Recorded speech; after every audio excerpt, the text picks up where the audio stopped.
was established in 1974 to perpetuate the memory of late Dr. S.S. Misra, founder fellow of the Academy.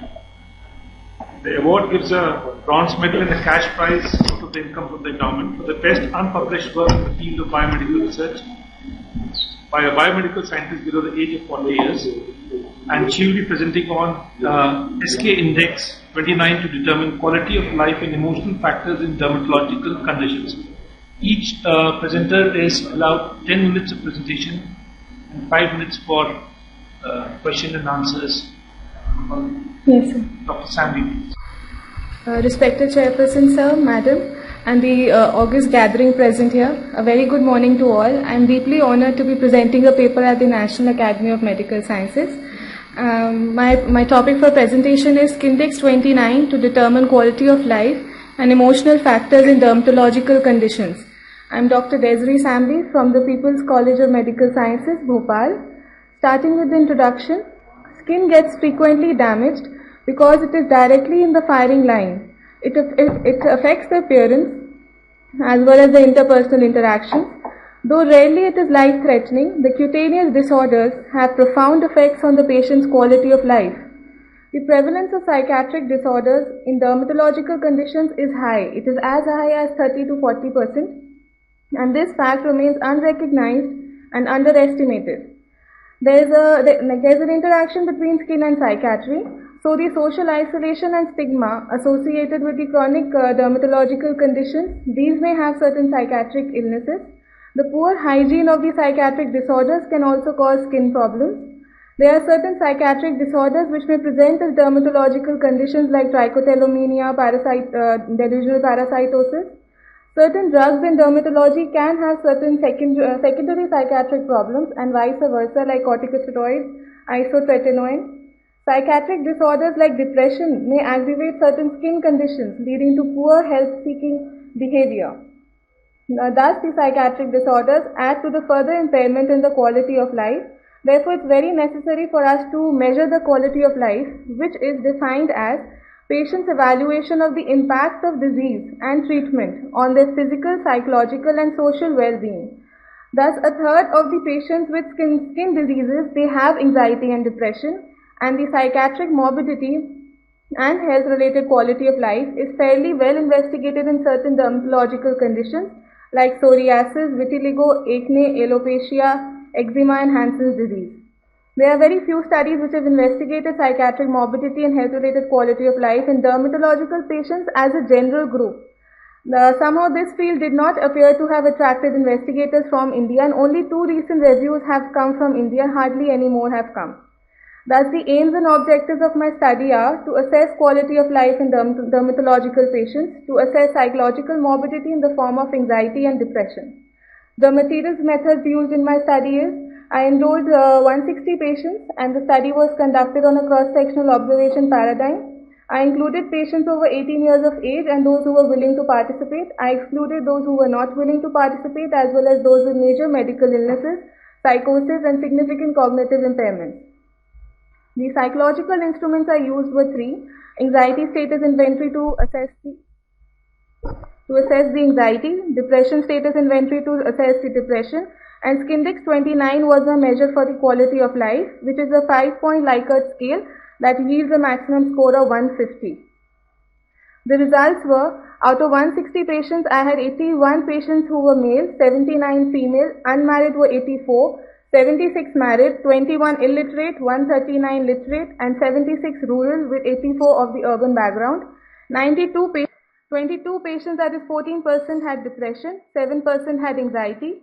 There was no significant difference between Skindex scores of males and females, no significant difference between anxiety, depression between the genders. Thus, the overall Skindex 29 scores were found to be highly correlated with the anxiety scores. As we can see, the correlation coefficient was 0.29, and for depression also it was 0.34. My first table, it shows I have compared the anxiety, depression, and Skindex scores along with the 7 categories of symptoms under the heading of eruptions, erythema, hyperpigmentation, itching, impaired sensation, and alopecia. On the face value, we can see ANOVA for all 3 of them is not significant. Thus, the symptoms are not contributing in any of the factors for anxiety, depression, or quality of life. But when we compared anxiety depression across the diagnostic categories of acne, dermatitis, tinea, Hansen, psoriasis, scabies, vitiligo, alopecia and urticaria, we see that the quality of life is significantly impaired, as the ANOVA for that shows us 0.007, and it was highest seen in Hansen's, followed by psoriasis. In here, my third table, I've tried to compare the Skindex scores across the anxiety. But over here on the face value, as we see, the ANOVA is significant. But the post hoc analysis of QCase test, we see the normal versus mild, mild versus moderate, moderate versus severe do not show any significant impairment. And similarly for depression, the ANOVA on the face value is significant, but the post hoc test does not show any significant values between the Skindex and the depression scores. Thus, for the discussion, this is the first time that an investigation was carried out in India using the Skindex 29 to measure quality of life, that is, and its association with anxiety and depression in the general dermatological population. In the present study, only overall scores of Skindex 29 were studied, and we attempted to find the grades of severity of health-related quality of life, if it corresponded in any ways to the grades of anxiety and depression that we measured by the standard instruments. In our present study, more than a third of the patients reported impairment of quality of life, that was 60%. Our results in correspondence to similar studies, wherein the quality of life fell in the range of 69% to 75%. Studies done on separate diagnosis with separate instruments showed the worst impairment in psoriasis, vitiligo, alopecia, atopic dermatitis and chronic urticaria. And patients with different symptoms, they appeared uniformly distressed, as my table number 2 it showed. Diagnosis and chronicity, as in table number 3, they had significant determining factors to determine the impairment in quality of life, as Hansen's and psoriasis had the worst impairment in my patients. The effect of disease lesions on appearance did not seem to be affecting the quality of life much, as we found obviously the visible conditions like acne, tinea and urticaria were associated with fairly good quality of life. The prevalence of anxiety was 7%, which is less in my sample in comparison to the other studies reported that showed 13.4%, 52%, 11.28 and 20%. My depression prevalence was also less as reported by other studies. It was in other studies it is 14%, 31%, 34, 46%, 23% and 32%. But we found a significant correlation between depression and Skindex scores. Our investigators reported similar results, but anxiety and depression contributing to only 8% and 11% of the variance in our study. Hence, we cannot use depression and the anxiety scores as anchors to determine the grades of severity of impairment in quality of life. Thus, to conclude, only 39% of the patients in my study had impairment in quality of life. 98 people did not have. Psychiatric morbidity like anxiety and depression were not contributing to the quality of life. The effect of appearance seemed not to be related to the impaired quality of life. And as anchor-based approach with appropriately worded anchor questions, as well as a distribution-based method on the lines of Princeton et al. And Liston et al. May help in determining the grades of impairment of quality of life in our patients. These were my references.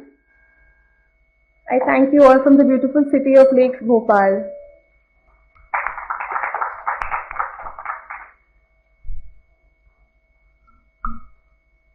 Thank you, Dr. Semi. Yes, ma'am. All right. Thank you very much for your excellent presentation. Thank you, ma'am. And I'm a little intrigued. You said that presence of acne and the vitiligo did not affect quality of life.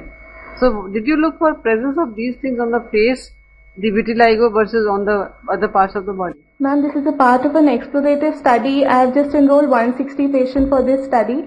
I have taken other 300 more patients. In them we will be analyzing the effect of the lesions, the site of the lesion, the duration of symptoms. In my study presently, I never analyzed these factors for these acne and vitiligo patients. Any questions from the house? You can have the lights also. Doc, it was very good study, but I am concerned with 7% of the anxiety and 14% of depression is prevalent amongst the doctors, I believe. did you try to look into the profession of these patients? Because this may not be on account of the dermatological profile of the patient. This may be related with the profession of the patient. It's fairly very less in quantum as I could make it out from your study. Yes, sir. As I showed you in my first table, we had we've shown the illiterate and the literate percentage. Illiterate were only 13% and No, literate. not illiterate. I am asking about the profession. You could have. We have not analyzed in this study. As I'm saying, it's a part of a continuous study. We'll be doing it for the rest 300 Then it's patients. not authentic data.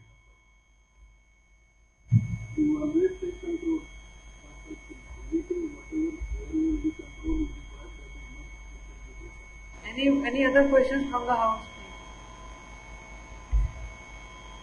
If there are none, thank you very much, Dr. Shanti. Thank you, We ma'am. appreciate your efforts in doing such a thing which has not been done earlier. Thank you, ma'am.